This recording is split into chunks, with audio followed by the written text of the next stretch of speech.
स्फीति के माप के बाद भारत में मुद्रास्फीति की बढ़ती हुई कीमत के बारे में क्या परिस्थिति बनती है उस पर बात करेंगे। सामान्य मूल्य स्तर में निरंतर बढ़ोतरी की दशा को हम मुद्रास्फीति कहते हैं। किसी भी देश में यदि लगातार यह बढ़ता है तो क्रय शक्ति घटती चली जाती है और मुद्रास्फीति या मुद्रा प्रसार की स्थिति हमारे सामने आ जाती है। मुद्रास्फीति को भारतीय रुपये का क्षय रोग कहा जाता है। यह रोग द्वितीय महायुद्ध के आरंभ से लगा था। तब हमारे रुपये की क्रय शक्ति निरंतर क्षीण हो रही थी। नीचे हम ये देखते हैं कि भारत की मुद्रास्फीति को हम 1951 के पहले और फिर पंचवर्षीय योजनाओं की अवधि में क्या इनकी प्रवृत्ति रही है, इस पर हम बातचीत कर सकते हैं। 51 के पहले हमने ये देखा कि द्वितीय महायुद्ध के कारण 1939 में जब युद्ध प्रारंभ हुआ, वस्तुओं के मूल्यों में वृद्धि होने लगी और सभी वस्तुओं, विशेषकर खाद्यान्न या आधारभूत वस्तु का अभाव होने लगा। अधिकतर उत्पादन का जो प्रयोग है वो युद्ध की आपूर्ति के लिए ही किया जाने लगा। देश में प्रतिरक्षा व्यय में भारी वृद्धि होने के कारण सरकार को काफ़ी मात्रा में, अत्यधिक मात्रा में नोट छापने पड़े। परिणाम स्वरूप 39 से 47 तक सामान्य मूल्य स्तर 600% बढ़ गया। 47 के बाद भी देश के विभाजन और मुद्रा के अवमूल्यन और कोरिया युद्ध आदि के कारणों से 1950 तक मूल्य में बराबर वृद्धि होती रही है।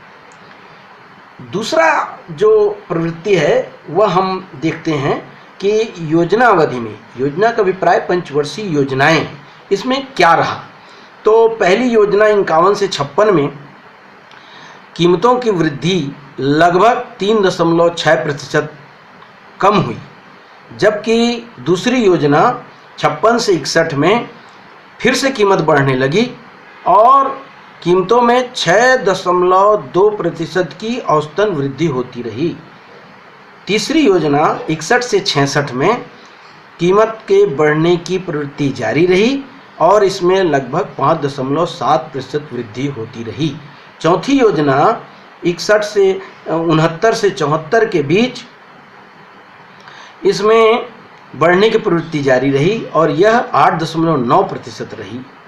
पांचवी योजना में 74 से 78 के बीच यह जो है 6.3% से बढ़ती रही, जबकि छठवीं योजना 80 से 85 में यह बढ़ने की प्रवृत्ति जारी रही और यह 9.3% से बढ़ता रहा। सातवीं योजना जो कि 85 से 90 रहा, इसमें भी बढ़ता रहा और 6.7% के दर से यह बढ़ा, जबकि आठवीं योजना में 6.6% से बढ़ी। नौवीं योजना में 4.4% बढ़ी। 10वीं योजना में यह 3.4% से बढ़कर 6.3% हो गई और मुद्रास्फीति की वार्षिक दर लगभग 5% रही। 11वीं पंचवर्षीय योजना में मुद्रास्फीति की दर निरंतर बढ़ती रही। 7, 8, 8, 9, 9, 10 में क्रमशः 4.7, 8.4 और 12% तक यह बढ़ती रही। मार्च 2010 आते आते यह 11% हुई और 10-11 में खाद्य पदार्थों में उच्च स्फीति एक चिंता का विषय रहा। 11-12 के शुरुआत में 9.7% रही, 12-13 में 8.9% रही और फिर घटकर यह 7.3% हो गई और अब गिरावट होते होते यह दर 6% रह गई। यह गंभीर चिंता का विषय है। मुद्रास्फीति में निरंतर गिरावट की जो दौर है वह 13-14 में घटकर 5.3% रह गई। मुद्रास्फीति की दर 2015 से लगातार गिरती रही, यह -2.65 तक पहुंच गई। इस प्रकार हम ये देखते हैं कि वैश्विक स्तर पर कच्चे तेल की कीमत निचले स्तर पर आने के कारण ये परिस्थितियां हमारे सामने आई। मुद्रास्फीति में जो गिरावट है वह इसका मुख्य भी कारण रहा है। वैश्विक खाद्य कीमतों में भी तीव्र गिरावट हुई।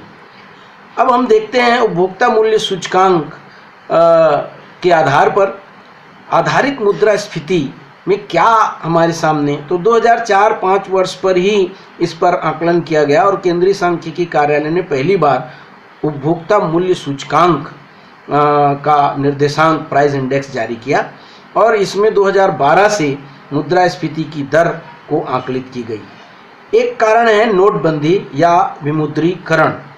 नोटबंदी का जो प्रभाव है वह नवंबर-दिसंबर 2016 से दिखलाई दिया और थोक मूल्य सूचकांक पर आधारित मुद्रास्फीति पर इसका ज़्यादा प्रभाव परिलक्षित नहीं हुआ, जबकि मुद्रास्फीति उपभोक्ता मूल्य सूचकांक में इसका प्रभाव पड़ा और यह 15 के दौरान 4.8% पर बनी रही, जबकि थोक में यह 2.9% रहा।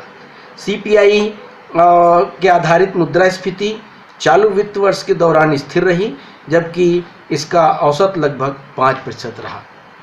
बढ़ती हुई कीमतें और मुद्रा प्रसाद के क्या कारण हैं, अब इस पर हम चर्चा करेंगे।